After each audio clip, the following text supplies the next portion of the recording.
Let the deaf kid freeze. I am not opening this door. Those were the exact words my husband spoke through the Ring camera speaker. The audio was slightly distorted, compressed by the cheap microphone, carrying a metallic, tinny echo that made the sheer cruelty of the statement sound almost robotic. I was 31 years old. I was standing barefoot on a slab of concrete in the middle of a Boise, Idaho snowstorm.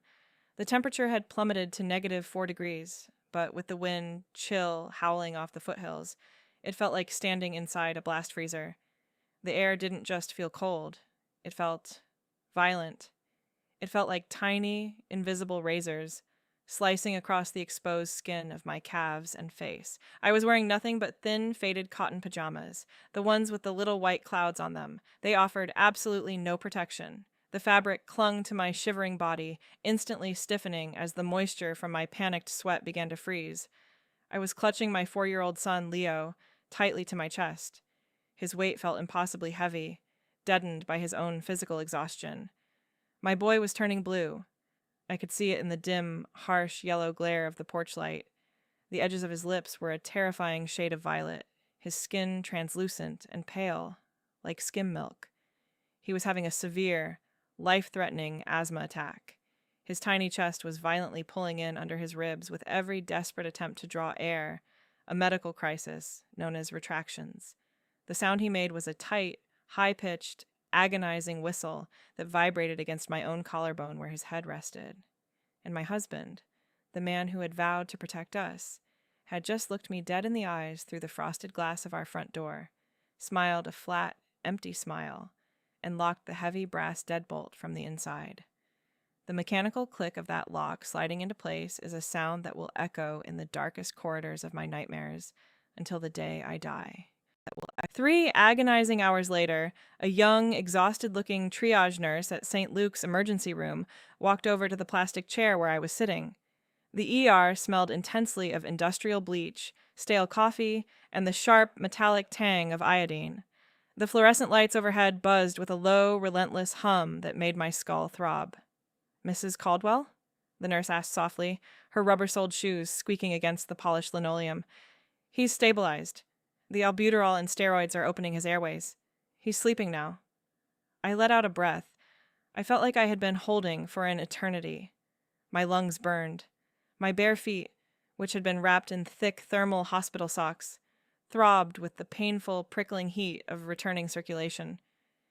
"Thank you," I whispered, my voice cracked and hoarse.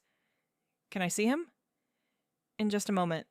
The doctor is finishing his chart," she said, offering a sympathetic, tight-lipped smile. She reached into the pocket of her blue scrubs and handed me my phone. "You dropped this in the snow when the paramedics loaded you in. I dried the screen off with a paper towel. I hope it still works." The glass screen was cold and slightly smeared, the texture of the cheap brown paper towel leaving microscopic scratches across the surface. I pressed the power button. The Apple logo appeared, followed by my lock screen. There was one new notification, a voicemail. But it wasn't from my husband. It wasn't Declan calling to see if his son had survived the night. It was from an unknown number with a Seattle area code. I pressed the phone to my ear, the cold glass sending a shock through my cheek. The voice that crackled through the tiny speaker was from a woman named Clara, a woman Declan had been married to a decade ago in another state. A woman he had told me died in a tragic, fiery car crash. "Naomi?" The stranger's voice shook with a visceral, paralyzing terror that I recognized immediately because it was the exact same terror currently vibrating in my own chest. She took a ragged breath. "I know I am 10 years too late to leave this voicemail, but I just saw on Facebook that he had a son with you. I couldn't sleep. I had to find your number. Listen to me very carefully. When he locks you out, do not bang on the door. Run. Don't look back. Just run. He wants you to die out there." I sat perfectly still in that hard, sterile hospital chair. The blood drained from my face, rushing to my feet, leaving me dizzy and nauseous. My heart, which had just begun to slow to a normal rhythm, slammed against my ribs like a trapped bird. To understand why that specific voicemail is the reason my husband is currently sitting in a 6x8 cell in a state penitentiary, and why his wealthy, arrogant mother can't show her heavily Botoxed face in her own gated neighborhood, You need to understand how perfectly a monster can hide in plain sight. My name is Naomi Caldwell. I am a single mother, a survivor of extreme psychological warfare, and someone who spent way too long apologizing for taking up oxygen in rooms I had every right to be in. For most of my adult life, I was functionally invisible. I was the quiet girl in the back of the classroom who never raised her hand. I was the one who didn't want to make a fuss, the one who took the smaller piece of the pie, the burned piece of toast, the drafty seat by the door, all so everyone else could be perfectly comfortable. I work as a jewelry appraiser. It's a quiet, meticulous, deeply solitary job. I sit in a windowless back room of a high-end boutique under a very bright, very harsh, hyper-focused halogen lamp. The air in my office always smells faintly of metal polish, ultrasonic cleaning solution, and old velvet. I sit on a tall stool and I look at precious stones through a jeweler's loupe, a small magnifying cylinder that reveals the microscopic truths of the world. I look for the fractures. I look for the carbon inclusions, the tiny black specks of unformed coal.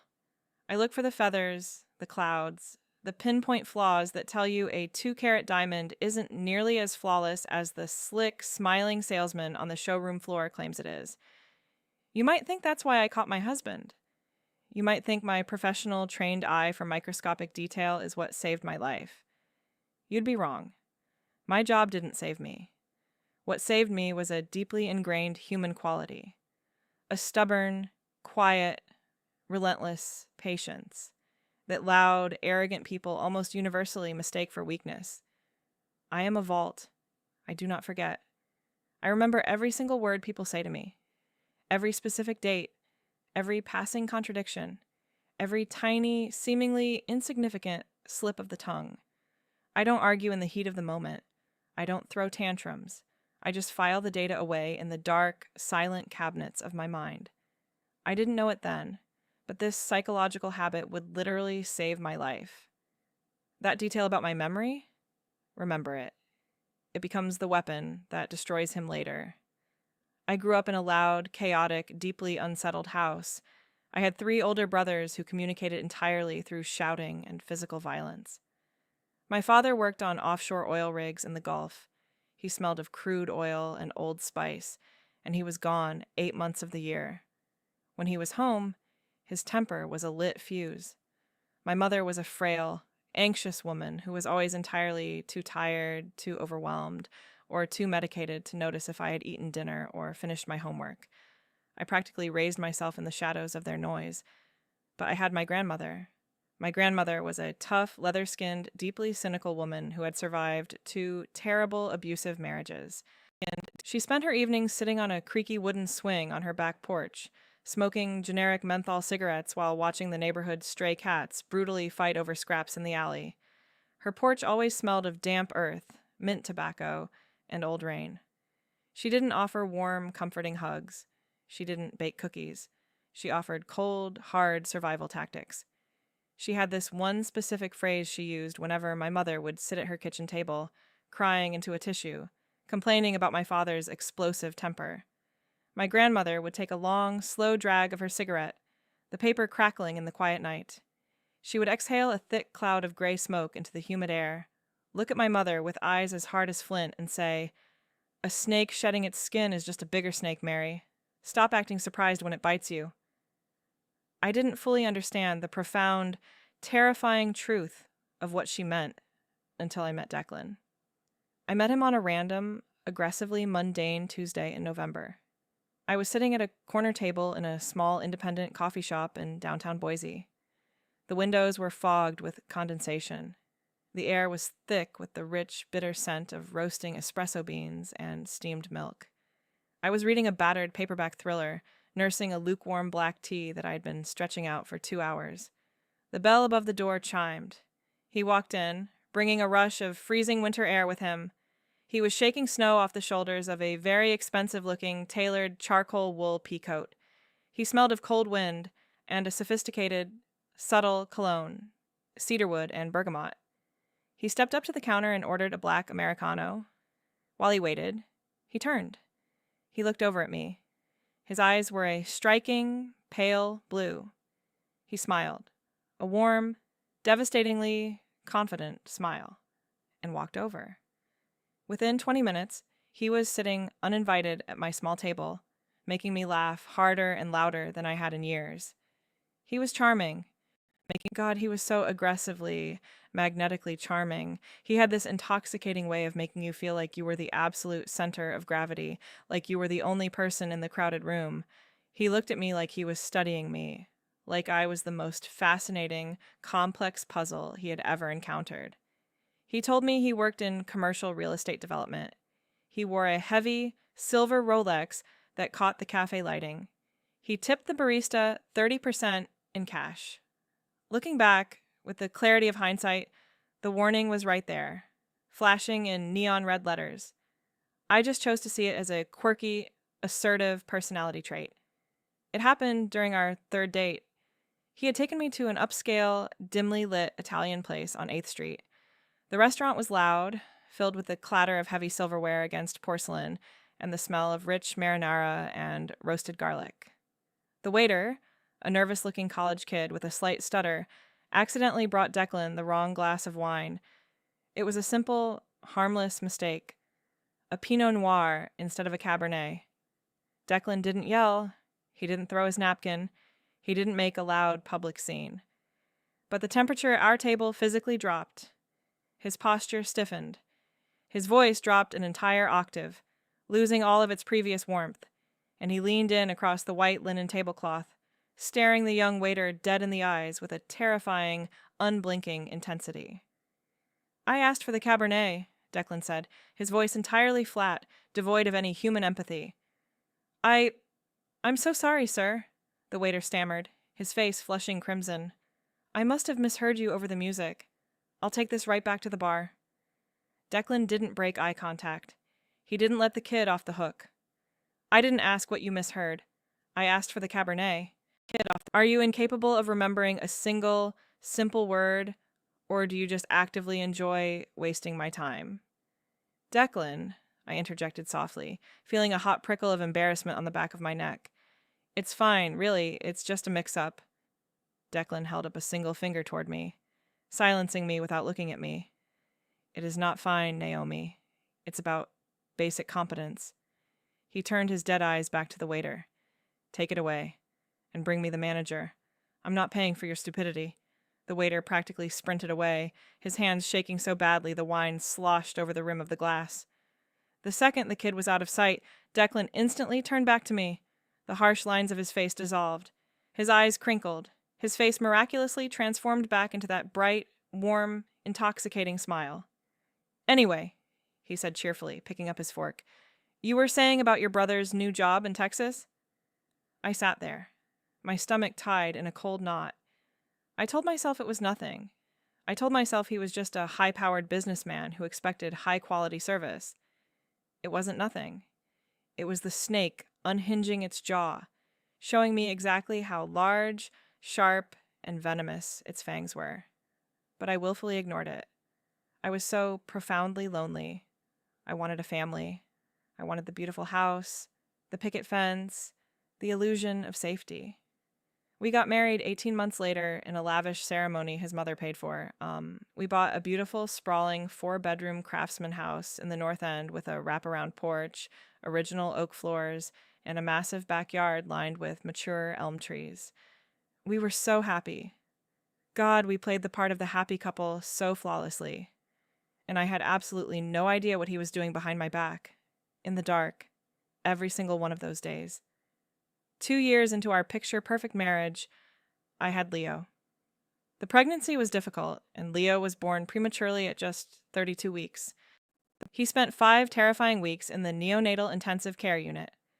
The NICU was a nightmare of sensory overload, the oppressive, sterile heat of the incubators, the sharp smell of hand sanitizer, the relentless, overlapping chorus of heart monitors, beeping, and alarms blaring.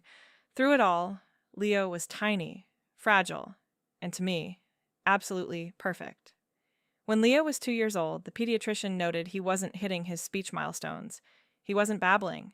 He wasn't responding to loud noises. After months of agonizing referrals and specialized testing, a pediatric audiologist sat us down in her quiet, carpeted office. The silence in that room felt heavier than lead. She looked at us with deep sympathy and delivered the news. Leo had profound sensorineural hearing loss. He was entirely deaf in both ears. The microscopic hair cells in his inner ear had never fully developed. He would need to learn American Sign Language immediately, require years of intensive speech and occupational therapy, and need highly specialized, exhausting daily care. On top of that, his premature lungs had left him with severe respiratory issues, a volatile form of asthma that could be violently triggered by extreme cold, pet dander, or severe emotional stress. This is the exact moment where my husband's charming mask began to slip. It didn't fall off all at once.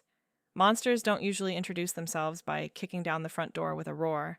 They introduce themselves with a heavy sigh, an eye roll, a subtle shift in the shadows. The escalation started small. It was a calculated, methodical dismantling of my reality. Beat one was the public disrespect. We were at a neighborhood 4th of July barbecue at the house across the street. It was a sweltering, humid afternoon. The air smelled of burnt hot dogs, cheap domestic beer, and sulfur from fireworks. I was sitting on a cheap plastic lawn chair in the grass, patiently teaching Leo how to sign the phrase, "more juice."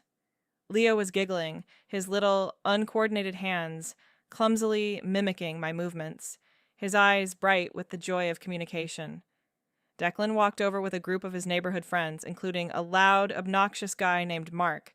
Declan was holding a red plastic cup of beer, his face flushed from the sun and alcohol. "Look at him," Declan said loudly, his voice cutting through the backyard chatter, making absolutely sure Mark and the others could hear, flapping his hands around in the air like a little circus monkey. "I swear to God, Naomi, you coddle him so much he's never going to function in the real world." Mark laughed, a sharp, awkward bark of amusement. I felt my face burn with a sudden, intense heat. My heart dropped into my stomach. I slowly lowered my hands to my lap. "Declan," I said quietly, trying to keep my voice steady. "He's learning his language. This is how he speaks." "It's not a language, Naomi, it's a crutch," Declan snapped, the jovial smile vanishing from his face for a split second before returning as a mocking sneer. "It's a parlor trick, but whatever makes you feel like Supermom, keep putting on the show." He turned his back and walked away, laughing with Mark about something else. I sat there in the sweltering heat, my throat so tight I couldn't swallow. My hands shook. I didn't say anything. I didn't cause a scene. I just opened the vault in my mind and I filed it away. Beat 2 was the financial and physical control. By the time Leo was 3, Declan unilaterally decided that my constant hysterical worrying about Leo's health was a massive financial drain on our household. Without discussing it, he changed the passwords to our joint accounts. He took over the finances completely, putting me on a strict, humiliating cash allowance. But it wasn't just the money. It was the control of my physical movement.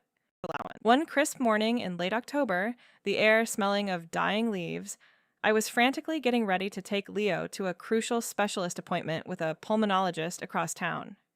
I grabbed my purse from the kitchen island and reached for the key hook by the door to grab the keys to my Honda Civic. The hook was empty. I searched the kitchen counters. I checked the pockets of my winter coat. Nothing. Panic bubbling in my chest, I walked out to the garage. It smelled of motor oil and old grass clippings.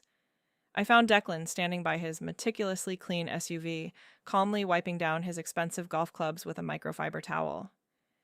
"Declan," I said, my voice tight with anxiety. "Have you seen my keys? We're going to be late for Dr. Evans, and it takes 20 minutes just to get across the river." He didn't look up. He kept polishing the head of his iron. "I took your car to the shop this morning. The brakes sounded funny to me yesterday." I stared at him, bewildered. "What? Without telling me? When? How am I supposed to get Leo to his appointment?" He slowly put down the towel. He turned to face me, and the look in his eyes made my blood run cold. They were completely dead, flat, black, and utterly devoid of anything resembling love. "You're not going," he said, his voice eerily calm. "I called the clinic and canceled it. He doesn't need another useless, overpriced doctor telling you he's broken. You're staying home today." "You canceled my son's medical appointment?" I gasped, stepping forward. "Declan, he needs his lung function tested. You can't just do that. I pay the insurance premiums, Naomi, which means I can do whatever the hell I want." He stepped toward me, using his height to physically intimidate me, forcing me to take a step back, start acting like a grateful wife instead of a professional martyr. End of discussion. He had the emotional depth of a puddle in July, but I was trapped. He controlled the bank accounts. The house was solely in his name. I was absolutely terrified of disrupting Leo's fragile routine by leaving without a safety net. Beat 3 was the replacement. It was subtle at first, the tiny, insidious changes in his routine. His phone constantly going face down on the kitchen island whenever I walked into the room. The sudden, unexplained late nights at the office working on a big commercial merger. The sudden appearance of a complex alphanumeric password on his iPad, which he used to leave unlocked. But then, on a rainy Tuesday, I found the hair tie. I was vacuuming the interior of his SUV. Deep in the dark crevice between the passenger seat and the center console, my fingers brushed against something soft. I pulled it out. It was a thick, plush, velvet scrunchie. It was bright, garish pink, and it smelled overwhelmingly of a cheap, heavily floral perfume, something sweet like vanilla and fake roses. I do not own velvet scrunchies. My hair is cut in a short, practical bob. My chest tightened. The air in the garage suddenly felt thin. I carried the scrunchie inside, my fist clenched around it. Declan was standing in the kitchen, casually pouring himself a cup of coffee. I held it up under the bright pendant lights. "What is this, Declan?" He looked at it. He didn't blink. His heart rate didn't visibly increase. His face remained a mask of absolute, bored calm. "My mother left it in the car last week when I drove her to the nursery," he said smoothly, taking a sip of his coffee. "She uses them to tie back her tomato plants so the stems don't snap. Throw it away." "Your mother ties her tomato plants with pink velvet?" I asked, my voice trembling with suppressed rage. "Stop being so incredibly paranoid, Naomi," he sighed, rolling his eyes as if my mere presence exhausted him. "It's pathetic. You're constantly looking for reasons to be a victim." His mother. Miriam. Miriam was a genuine piece of work. She was a wealthy, bitter, aggressively judgmental widow who wore entirely too much Chanel No. 5, draped herself in cashmere, and treated me like I was the slightly dim-witted hired help. I didn't argue with him. I waited until he left for work. Then, I picked up my phone and called Miriam, pretending to ask for advice about the hydrangeas in my front yard. "Oh, by the way, Miriam," I said casually, my heart hammering in my throat. "Declan found a pink velvet hair tie in his car. He said it was yours? For your garden?" Without missing a single beat, without a microsecond of hesitation, Miriam's sharp, aristocratic voice came through the speaker. "Yes, dear. The velvet is gentle on the heirloom tomato vines. Toss it in the trash. I have dozens. Now, about those hydrangeas, you really need to test your soil acidity." I hung up the phone. My hands were shaking. She covered for him instantly. It was flawless. They had a system. They had practiced this. Beat 4 was the public humiliation. It was Leo's 4th birthday. We were at a busy, popular, chaotic family restaurant in downtown Boise. The place was packed to capacity. The sensory environment was a nightmare. Clattering silverware, overlapping shouts, loud pop music blasting from the overhead speakers, and the harsh glare of neon beer signs. Leo was getting rapidly overwhelmed. The sensory input was too much for his sensitive nervous system. He started to whimper. He clamped his hands over his ears, tears streaming down his flushed cheeks, and he began frantically signing "home, home, home" against his chest. I immediately pushed my chair back. "Hey, buddy, it's okay," I said softly, reaching down to unbuckle him from the high chair and pull him against my shoulder to block out the visual chaos. Declan slammed his open palm down on the heavy wooden table. The crack was so loud that the water glasses violently rattled. "Stop it!" Declan yelled, his voice echoing off the brick walls. The tables immediately around us went dead silent. Dozens of strangers turned their heads to stare. "Stop indulging this fake, pathetic disability," he screamed, pointing a finger directly at my face. "He can hear perfectly fine. He's just a spoiled brat. You are making him crazy for the attention, Naomi. You have Munchausen's. Everyone in our family sees it. You're sick in the head." I sat there, frozen in absolute shock. The blood roared in my ears. My own husband was screaming horrific medical accusations at me in front of 50 staring strangers. Our waitress, who had been approaching with a tray of drinks, literally stopped in her tracks and slowly backed away into the kitchen. I felt like I was shrinking, melting into the sticky floorboards. The humiliation was a physical weight, crushing my chest, but I didn't cry. I bit the inside of my cheek until I tasted copper. Not one single tear fell. I saved every single tear for the day I would watch him lose his entire world. Beat 5 was the spatial violation. I had spent 6 agonizing, expensive months building a safe, sensory-friendly playroom for Leo in our spare downstairs bedroom. I had saved my meager cash allowance to buy thick, interlocking, soft foam mats. I installed dimmable, warm-toned lights. I painted the walls a calming blue and hung expensive, custom visual communication schedules on the walls so Leo could navigate his day. It was his sanctuary. I came home from the grocery store one rainy Tuesday afternoon, carrying 3 heavy plastic bags. I walked through the front door, and I immediately noticed the silence. I walked down the hallway to the spare room. It was completely empty. I dropped the grocery bags right there in the hallway.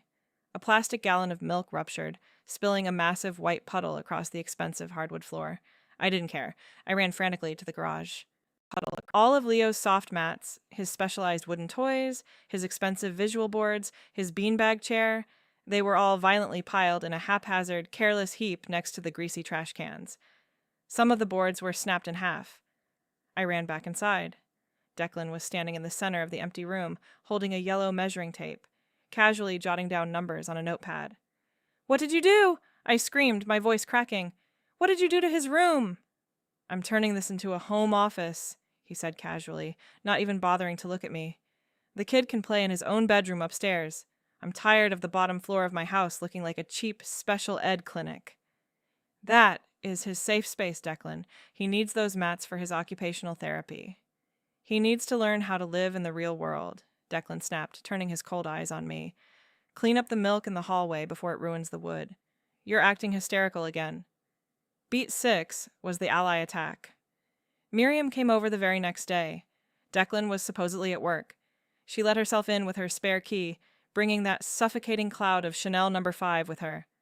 She walked right past me without saying hello, ran a manicured finger over the baseboards in the hallway to inspect for dust, and then stood in my kitchen, sipping a cup of Earl Grey tea I had felt obligated to make her. She looked down her nose at Leo, who was sitting on the living room rug, quietly and methodically stacking colorful wooden blocks. "You know, Naomi," Miriam said, her voice dripping with a refined, venomous cruelty. "Declan could have had a wonderful, normal life. He is a handsome, successful man. He could have married someone from our social circle, a woman with pedigree, a woman with ambition." I stood by the sink, gripping the edge of the granite counter so hard my knuckles turned white. "I am his wife, Miriam. I am the mother of his child." "Instead, he got you," she continued, completely ignoring my response. She took a delicate sip of tea. "A mousy, pathetic little appraiser, and worse, he got a defective, broken child. You are a massive burden, Naomi. You are actively draining the life and the finances out of my son. If you had any shred of decency, any dignity at all, you would pack your cheap bags, take the boy, and leave him in peace." I stood there, trembling with a mixture of profound hurt and boiling rage, because apparently 4 years of marriage, a brutal pregnancy, and a disabled child wasn't enough of a commitment. She actively wanted me gone. I didn't know it yet, but she wasn't just being a cruel, stereotypical mother-in-law. She was intentionally clearing the runway. Beat 7 was the institutional threat. I finally pushed back. I couldn't take it anymore. I told Declan that evening that I was taking Leo to a new, highly recommended respiratory specialist in Seattle, and I demanded that he transfer $500 into my personal checking account to cover the travel and the copay. He didn't yell. He didn't throw things. He slowly walked across the kitchen and backed me against the cold marble of the kitchen counter. He didn't hit me.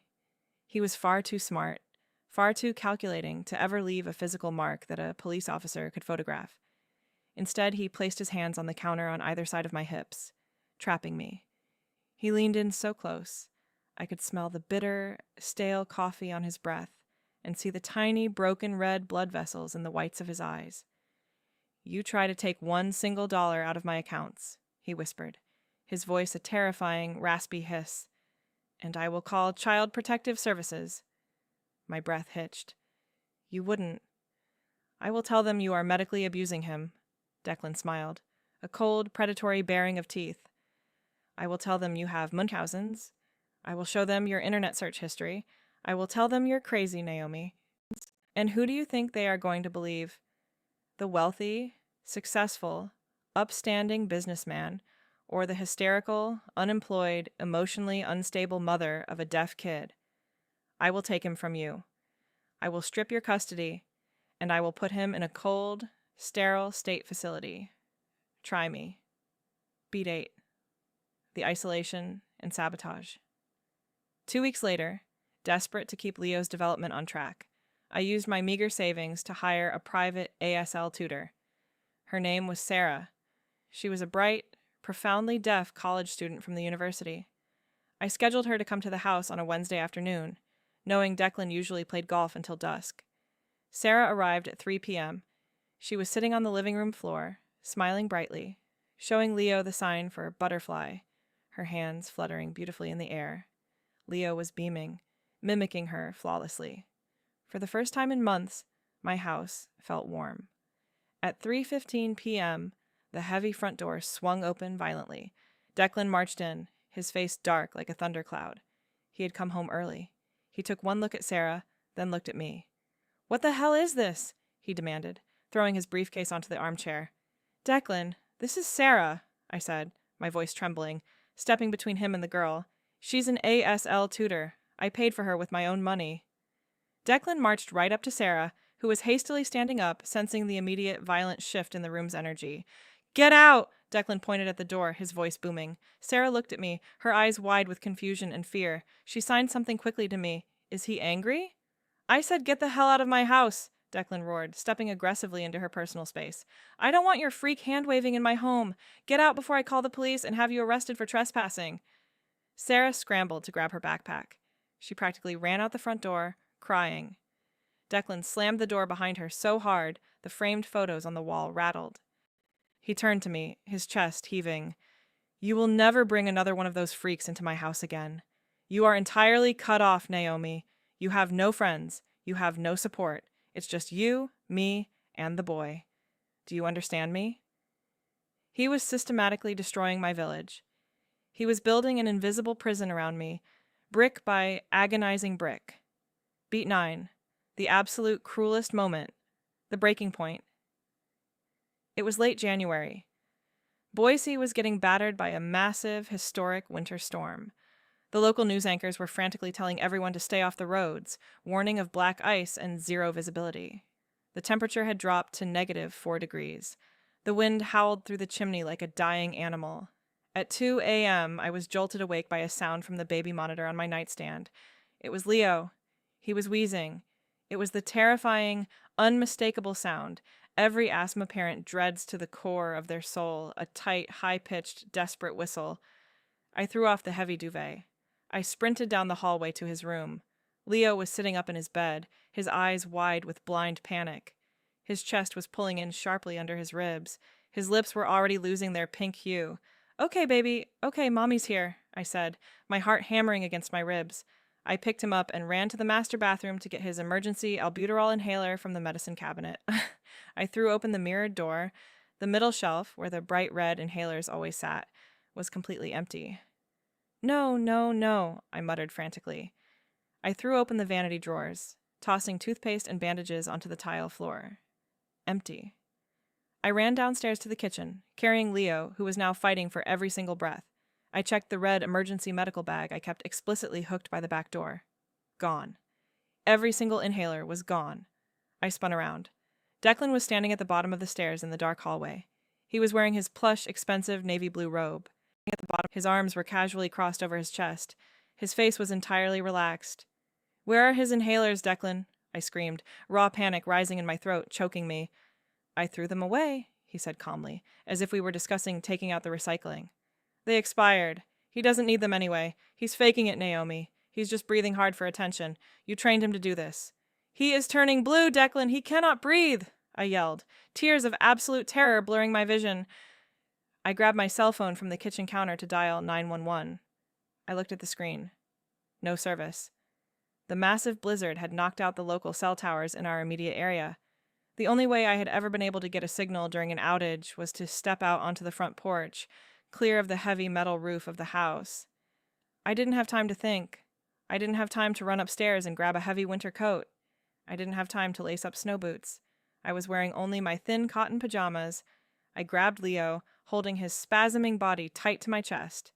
I yanked open the heavy front door and stepped out into the freezing, howling, violently chaotic wind of the porch. The cold hit me like a physical punch to the chest. I held my phone up to the black sky, my fingers instantly going numb, praying to God for just one single bar of service. Behind me, over the roar of the wind, I heard it. Click. The heavy, brass deadbolt sliding solidly into place. I spun around, my bare feet slipping on the icy concrete. I grabbed the cold brass handle and pulled. Locked. I pressed my face against the frozen, frosted glass of the front door. Declan was standing right there in the warm, brightly lit hallway. He was looking at me. I pounded my bare fist against the glass. Declan! Open the door! Please! He is dying! Open the door! He didn't flinch. He didn't look angry. He just looked bored. He stepped closer to the door. He looked down at his smartphone, tapped the screen a few times, and then his voice came crackling through the Ring camera speaker, mounted on the brick wall next to my head. Let the deaf kid freeze. I am not opening this door. Then he turned his back, put his hands in the pockets of his robe, and casually walked up the stairs. Beat 10. The metamorphosis. It wasn't an explosion of fiery rage. It wasn't a hysterical breakdown.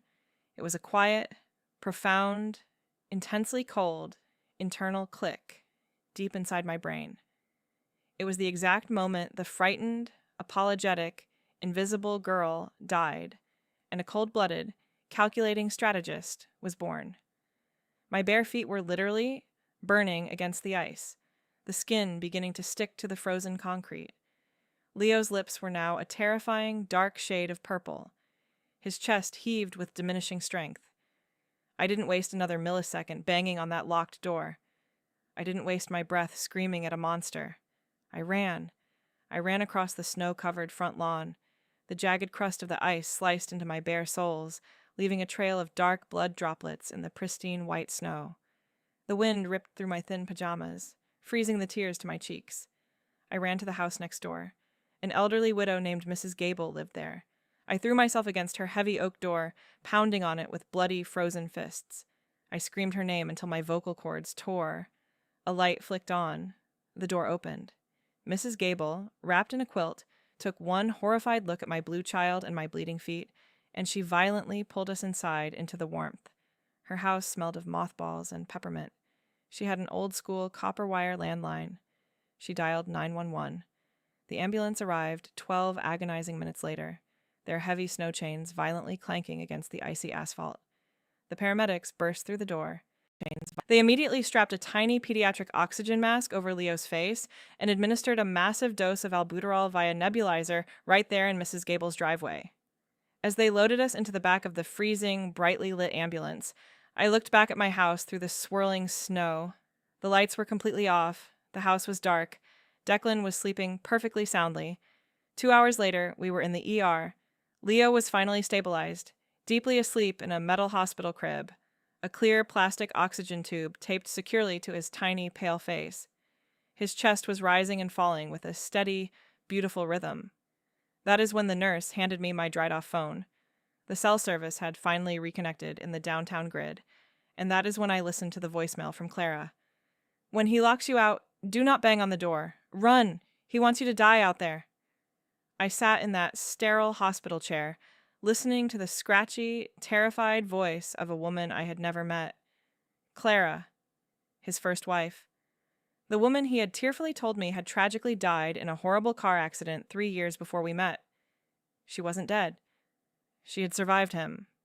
If I could go back in time to that specific moment, the average person would tell me to scream for a doctor, to call the police right then and there, and to report him. But my vault was open now. I was thinking clearly. I knew that if I called the police now, Declan would simply spin it. He would say I panicked, that I ran outside in a hysterical manic episode, that the door blew shut and locked behind me. It would be a messy, he said, she said domestic dispute. He would hire expensive lawyers. He would get custody of Leo. I needed more than a police report. I needed a massacre. I needed to completely, utterly annihilate him. Phase 5. The hidden, meticulous preparation. What nobody knew, what Declan absolutely never suspected, was that I didn't confront him when I took an Uber home the next afternoon. Absolutely. I played the part flawlessly. I walked through the front door, carrying Leo, my feet heavily bandaged inside a pair of boots the hospital had given me. The house smelled intensely of brewing French roast coffee and bacon. Declan was sitting on the expensive leather couch reading the Wall Street Journal, looking perfectly relaxed. He lowered the paper. He looked at me, his eyes narrowing slightly, searching my face for the accusation, for the rage. I gave him nothing. I burst into fake, hysterical tears. Declan, it was so awful, I sobbed, my voice trembling with perfectly manufactured weakness.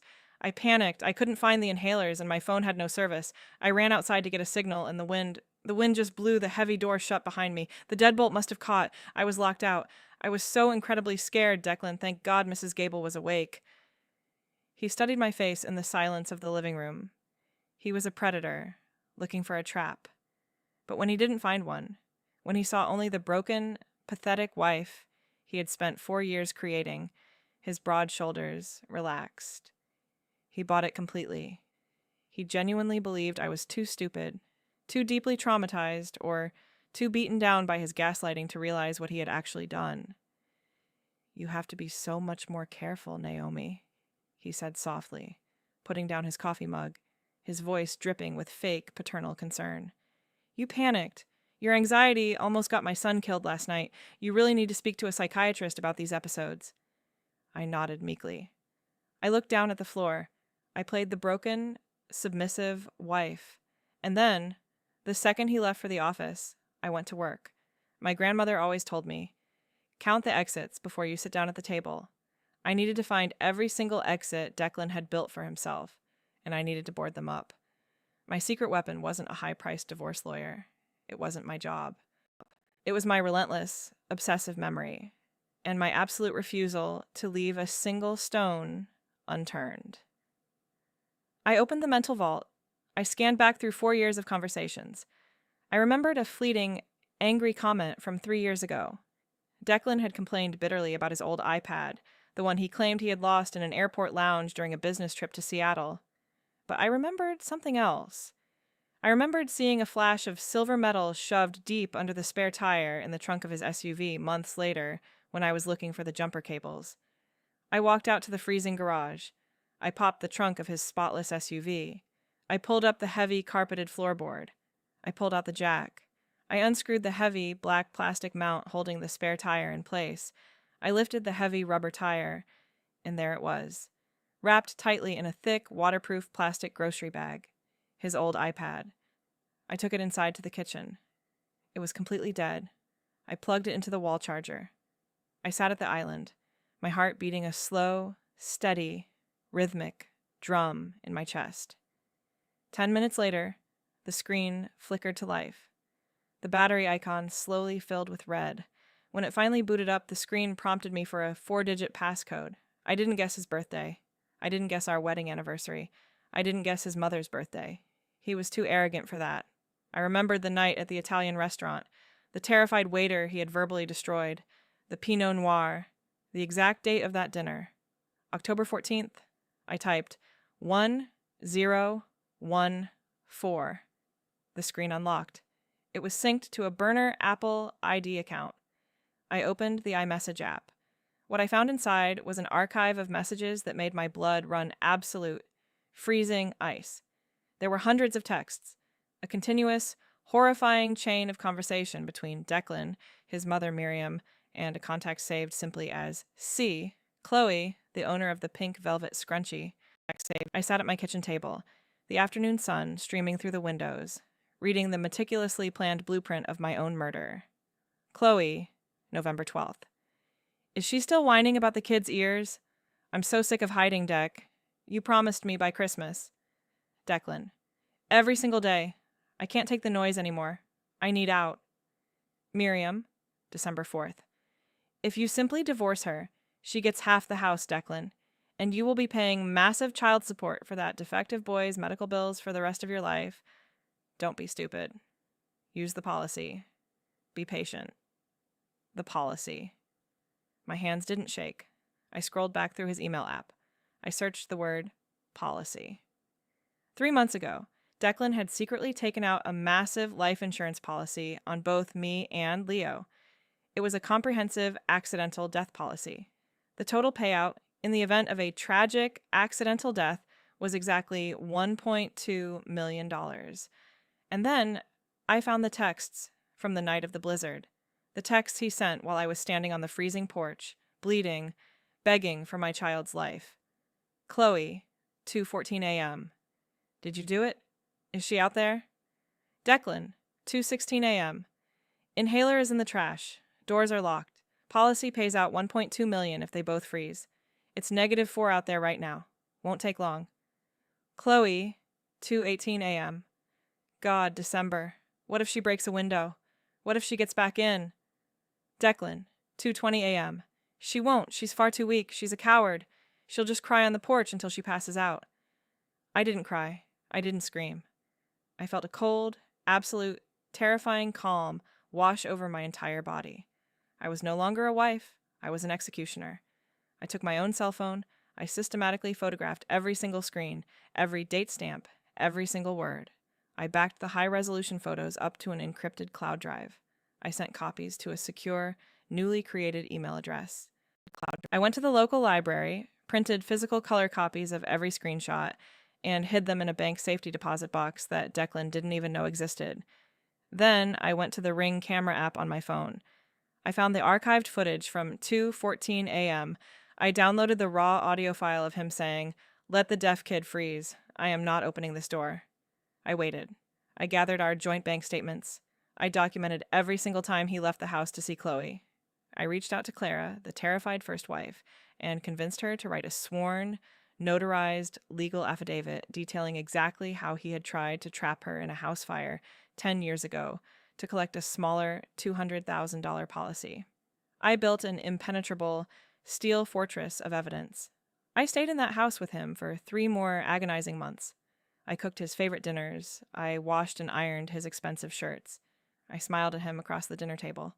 I let him believe he was the smartest, most untouchable person in the room. Phase 6. The reversal. The trap finally snapped shut with bone-crushing force at the Ada County Courthouse on a rainy Tuesday in late April.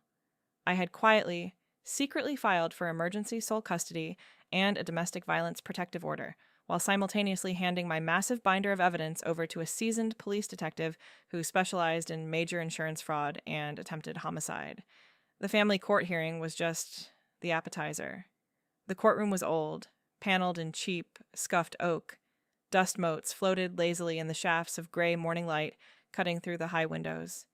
The room smelled of floor wax and old paper. Declan was sitting at the respondent's table, wearing a custom-tailored navy suit, his hair perfectly styled. He looked like the absolute picture of a wronged, exhausted, deeply devoted father. Miriam was sitting in the gallery directly behind him, wearing a pearl necklace, glaring at the back of my head with pure, unadulterated hatred. The judge, a no-nonsense, sharp-featured woman with iron gray hair and piercing dark eyes, looked down at the thick stack of paperwork on her bench. The only sound in the room was the heavy ticking of the wall clock. "Mr. Caldwell," the judge said, her voice echoing in the large room, "your wife is alleging severe, continuous domestic abuse and severe child neglect. She is specifically referencing an incident on the night of January 28th, where she claims you intentionally locked her and your disabled son outside during a life-threatening winter storm." Declan stood up smoothly. He casually buttoned his suit jacket. He put on his best, most sorrowful, heartbreakingly earnest face.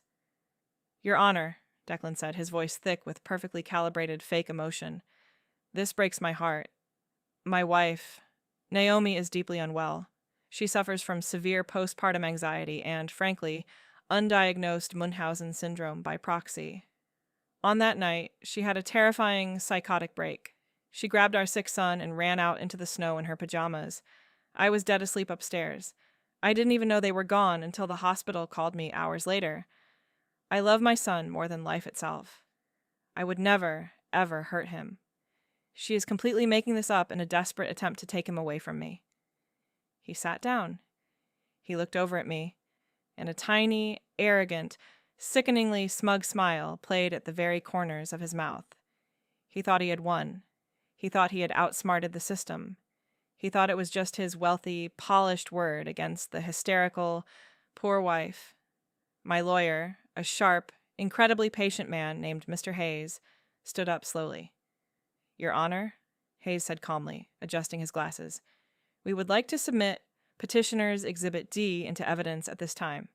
It is a certified, forensic transcript of a text message chain between the respondent, Declan Caldwell, his mother, Miriam Caldwell, and his mistress, a woman named Chloe Vance." Declan's smug smile instantly froze. The color drained from his face so fast he looked like a wax figure. Miriam gasped audibly in the gallery, her hand flying up to clutch her pearls. Hayes didn't wait for the opposing counsel to object. He picked up a piece of paper. "I will read directly from the respondent's own messages, sent on the night of January 28th, at exactly 2:16 a.m. This is precisely the time he just swore, under oath, he was dead asleep." Hayes cleared his throat. The courtroom was so dead silent you could hear the rain hitting the glass. "Inhaler is in the trash. Doors locked. Policy pays out $1.2 million if they both freeze. It's -4 out there right now. Won't take long." Declan's mouth fell open, but absolutely no sound came out. He looked like a fish, suffocating on a dock. He began to physically tremble, his hands shaking so violently against the wooden table that it vibrated. "Objection!" Declan's high-priced lawyer, a man named Sterling, practically screamed, jumping to his feet, his face red with panic. "Objection, Your Honor! We haven't seen these documents in discovery. This is completely inadmissible hearsay." "Your Honor," Hayes continued loudly over the shouting, his voice booming with authority, "these messages were legally recovered from an abandoned device owned by the respondent. Furthermore, we have an authenticated audio recording directly from the home's security system, time-stamped at 2:14 a.m. Hayes reached down and pressed play on a small, black Bluetooth speaker sitting on our table. Declan's voice echoed through the massive courtroom, cold, metallic, and damning. "Let the deaf kid freeze. I am not opening this door." The judge slowly lowered her glasses. She stared down at Declan. The look of absolute, terrifying disgust on her face was profound. "Mr. Caldwell," the judge said, her voice dropping to a dangerously quiet, lethal whisper. "Are those your words?" Declan's chest was heaving. He was hyperventilating. Sweat beaded on his forehead. He looked back at his mother in the gallery. Miriam was physically shrinking into her wooden seat, pulling her designer purse tight to her chest, her eyes wide with terror. He looked at his lawyer, who was staring at him in sheer, unadulterated horror, realizing his client had just perjured himself into a prison sentence. That's taken completely out of context," Declan stammered, his smooth baritone voice cracking into a pathetic, high-pitched squeak. Naomi is a hacker. She manipulated the system. She faked the audio." "The only thing being manipulated in this courtroom is my patience," the judge snapped, slamming her hand flat on the bench. "Emergency sole custody is immediately granted to the mother. Supervised visitation is permanently denied. And, Mr. Caldwell, I highly suggest you retain a very, very good criminal defense attorney, because I am forwarding this entire file, including the perjury you just committed in my courtroom, directly to the district attorney's office immediately." As the judge aggressively slammed her wooden gavel, the heavy oak doors at the back of the courtroom swung open. 2 uniformed police officers walked in, accompanied by the insurance fraud detective I had been working with for months. They walked straight down the center aisle. "Declan Caldwell," the detective said loudly, pulling a pair of heavy steel handcuffs from his leather belt. "You are under arrest for attempted first-degree murder, felony child endangerment, and felony insurance fraud." Declan completely lost his mind. He panicked like a cornered animal. He literally tried to back away from the table, knocking his heavy wooden chair over with a loud crash. "Mom!" he screamed, his voice breaking. "Mom! Call the firm! Tell them she's lying! Do something!" Miriam stood up quickly, but she didn't walk toward her son. The self-preservation of the wealthy kicked in instantly, but she turned her back on him, violently pushed past a row of empty chairs, and practically sprinted out of the courtroom doors, abandoning him exactly the way he had abandoned us in the snow. The two officers grabbed Declan by the shoulders. They slammed him face first down onto the hard wooden table to cuff him. As they yanked his arms painfully behind his back, he twisted his head to look over at me. His pristine suit was wrinkled. His hair was a mess. His eyes were wide, terrified, and pleading for mercy he had never once shown me. I didn't gloat. I didn't scream at him. I didn't give a grand, dramatic movie speech. I simply stood up from my chair. I calmly adjusted the lapels of my blazer. I looked down at the pathetic, broken man who had tried to murder my beautiful son for $1.2 million, and I delivered my final exit in exactly 6 words. Enjoy the cold, Declan. We're going home. Phase 7. The aftermath. Within a single week, Declan's entire, carefully constructed life was completely incinerated. The prestigious commercial real estate firm he worked for fired him instantly, scrubbing his name and photo from their website to avoid the catastrophic PR nightmare. All of his assets, his bank accounts, and his investments were heavily frozen by the state pending the criminal trial. Within a month, Chloe, the mistress with the velvet scrunchie, flipped on him like a cheap coin. To save herself from 20 years on conspiracy charges, she voluntarily handed over her own cell phone to the DA and testified to the grand jury that the entire $1.2 million insurance assassination plot was entirely Declan's idea. Within 2 months, Declan was sitting in a miserable, damp county jail cell, utterly unable to make the $500,000 cash bail because his mother refused to mortgage her estate to help him. The criminal trial was incredibly brief. He didn't stand a ghost of a chance. The defense couldn't fight his own text messages and voice recordings. The jury deliberated for less than 3 hours. He was sentenced to 15 years in the maximum security wing of the Idaho State Penitentiary, with absolutely no possibility of parole for 12 years. Miriam didn't escape the blast radius unscathed. Because of her specific text messages advising him to use the policy and be patient, she was legally indicted as an accessory before the fact. She managed to avoid actual prison time due to her advanced age and claims of failing health, but the judge slapped her with 5 years of strict felony probation and massive, crippling financial fines. The public humiliation absolutely destroyed her. Her elite country club publicly revoked her membership. Her high society friends stopped returning her phone calls and crossing the street when they saw her. She was eventually forced to sell her massive, beloved estate to pay her legal fees and move into a small, anonymous, beige condo on the far, industrial outskirts of town. 2 years have passed since that rainy day in the courtroom. I kept my quiet job as a jewelry appraiser. I still sit in the back room under the bright, harsh halogen lamp. I still use my loupe to look for the microscopic flaws in things that desperately pretend to be perfect. But I don't apologize for taking up space in the room anymore. I don't shrink when people raise their voices. I use the money from the divorce settlement to buy a small, beautiful, sunlit house in a quiet, tree-lined neighborhood. It has a heavy, solid wood front door. I went to the hardware store, and I bought the deadbolts, and I installed the locks myself. Leo is 6 years old now. He is absolutely thriving. He is incredibly smart, brilliantly funny, and entirely fluent in ASL. He plays forward in a local weekend soccer league, running across the grass with boundless energy, and when he laughs, a deep, rumbling, full-body laugh, it is so loud and so joyful that it fills every single corner of my entire house. Yesterday morning, I was sitting on my front porch swing, wrapped in a thick blanket, drinking a hot cup of French vanilla coffee. The autumn air was crisp and smelled of pine needles. The morning sun was shining brightly, warming my face. I watched Leo happily chasing a yellow butterfly across the green grass. He stopped, looked at me with a massive, toothy grin, and his little hands excitedly signed, "Bug, bug, bug," to me. I smiled back. I signed, "I see it, baby." I took a slow sip of my hot coffee. I closed my eyes and I remembered my tough, leather-skinned grandmother sitting on her own creaky porch so many years ago, blowing menthol smoke into the humid air. A snake shedding its skin is just a bigger snake. She was right. The monster doesn't change, it just learns how to hide better.